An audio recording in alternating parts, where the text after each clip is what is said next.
Salut les amis, c'est PKLN, j'espère que vous avez la forme.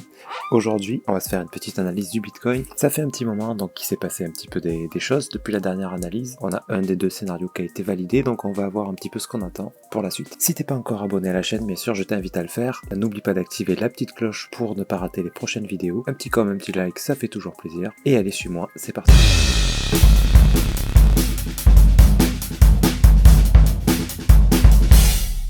Donc alors le Bitcoin, je rappelle le scénario qu'on attendait. On était donc ici, on avait dit deux possibilités. Soit donc après la chute ici, une correction pour un regular flat, venir descendre, casser ce bas là. D'accord, c'était voilà, le premier scénario. Le deuxième, qu'il ne fallait pas ignorer. Dans tous les cas ici, on attendait une chute, on avait dit au moins jusque là, d'une amplitude équivalente à ça. Pour un running. Donc vous voyez, c'est tombé pile poil quoi. On ne pouvait pas faire plus parfait comme voilà, comme amplitude similaire. C'est vraiment nickel. Et donc on a obtenu finalement le running. Et on a dit attention si on obtient ce running, parce que ça veut pas dire que ça y est, pump it up, on est parti to the moon.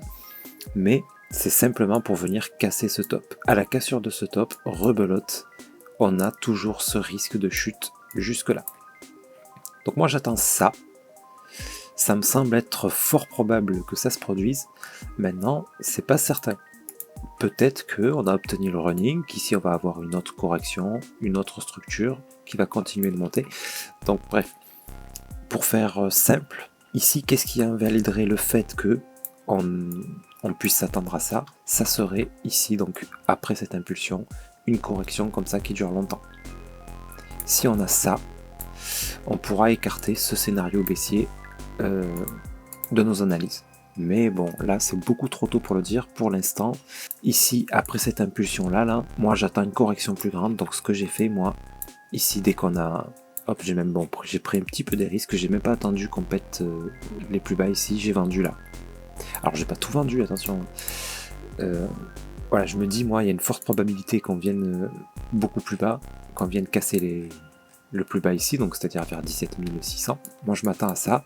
Donc j'ai vendu ici une partie de ce que j'avais acheté ici. D'accord, donc comme ça j'ai vendu bien sûr en profit. J'ai pris ça. Et j'avais même racheté, je crois, par là. Par là, je crois que je vous l'avais dit. J'avais acheté, ou dans cette chute là, je sais plus quel actif j'avais acheté, Gala, je crois. J'avais acheté du Gala vers 0,44 par là, 0,45 peut-être. Et j'avais acheté aussi du Solana. J'en avais acheté déjà vers ici. Et ce que j'ai acheté là, en fait, ici j'en ai vendu une partie. Parce que si le Bitcoin vient nous valider cette chute-là, le Solana, je pense qu'on le verra pareil dans ces zones-là, vers les 25, 26. Voilà, moi j'attends ici pour en acheter beaucoup plus. Donc j'ai profité de cette hausse, voilà, pour en vendre une petite partie. Donc j'ai vendu peut-être, je sais plus, 15-20% de ce que j'avais acheté. D'accord, comme ça, si ça continue de monter, ben, ça me fait pas beaucoup de manque à gagner en fait. Et par contre, si ça redescend là, ben, je pourrais en acheter un petit peu plus et même une bonne part de plus. Hein. Là, ça fait presque un 50% moins cher hein, s'il descend à 25. Voilà, donc ça, voilà, je vous expose ma strat. Vous faites comme vous le sentez, bien sûr. Attention ici, parce que si vous vendez trop et qu'au final, il nous donne une correction comme ça pour finalement monter, voilà.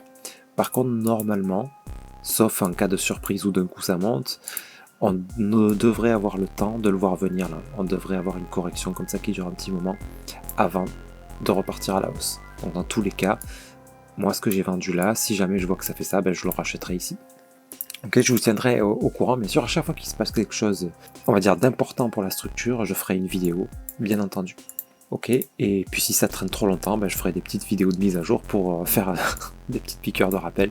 Et puis voilà. Donc je crois qu'on a fait le tour, j'ai pas grand chose de plus à vous dire. Hein. Voire peut-être en plus petite unité de temps si dans l'immédiat on a un setup de quelque chose là. Ouais, potentiellement setup plutôt de vente. Hein. Impulsion, on attend une plus grande correction là, et il y a des probabilités là qu'on obtienne quelque chose comme ça.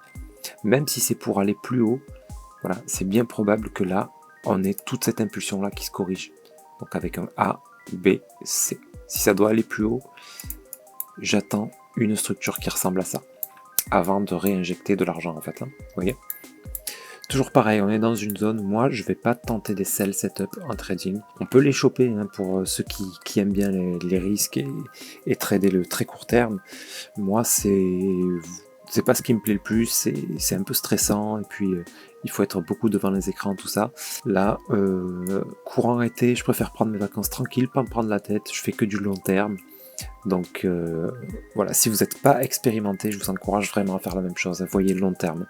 Le court terme, c'est vraiment pour ceux qui sont beaucoup plus expérimentés. Et il faut avoir une stratégie béton pour pas se faire avoir et perdre de l'argent en fait. Voilà pour ce que moi j'attends. J'attends dans tous les cas, voilà, au moins une bonne correction de cette impulsion avant de racheter.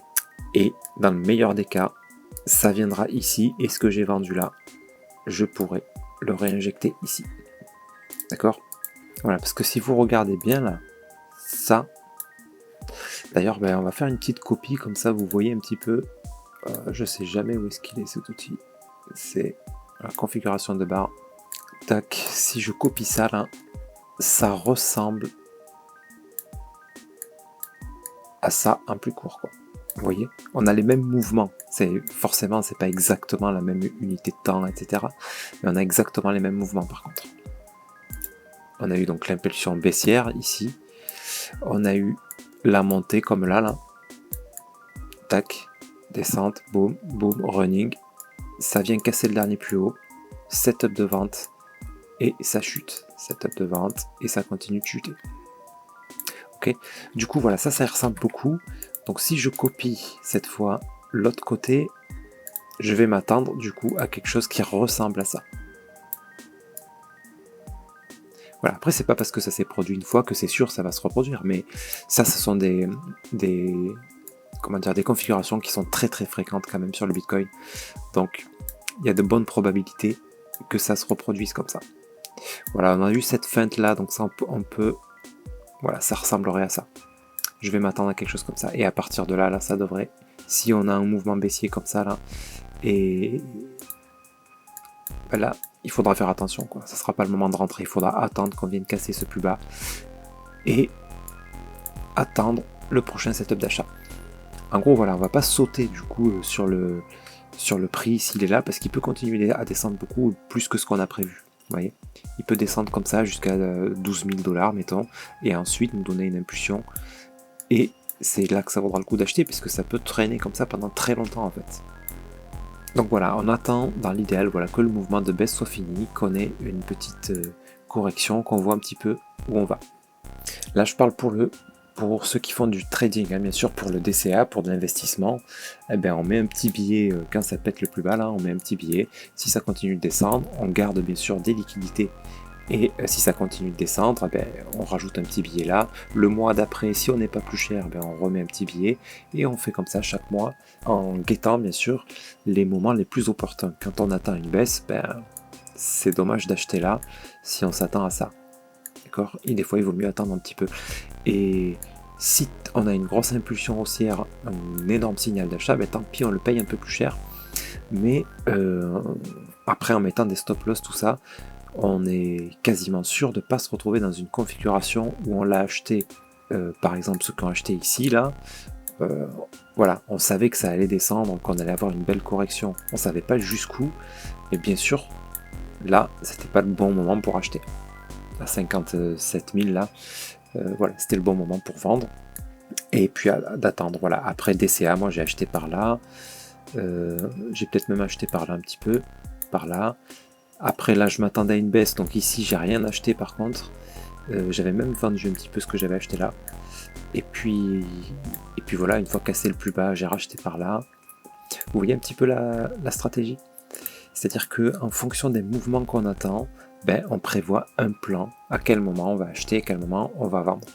Donc bien sûr voilà, moi, comme je vous disais ici, il y avait une probabilité qu'on vienne casser le top, et ben j'ai attendu qu'on vienne casser ce top. Donc en gros j'ai attendu les deux scénarios, hein. Il y avait une probabilité qu'on vienne faire ça, donc j'ai gardé de l'argent pour pouvoir en réinjecter si on venait casser ce plus bas, et finalement on est venu casser ce plus haut, donc ce que j'avais acheté ici, ben, je l'ai vendu là, et si on vient casser le plus bas, ben, je pourrais mettre un peu plus d'argent au final. Ok, Voilà pour ma strat et voilà pour l'analyse du jour. J'espère que cette vidéo vous sera utile. N'hésitez pas à poser vos questions. Si vous manquez d'informations, à poser vos questions dans les commentaires, j'y réponds avec grand plaisir. Je vous souhaite une excellente nuit. Je vous dis à très bientôt. C'était PKLN. Merci.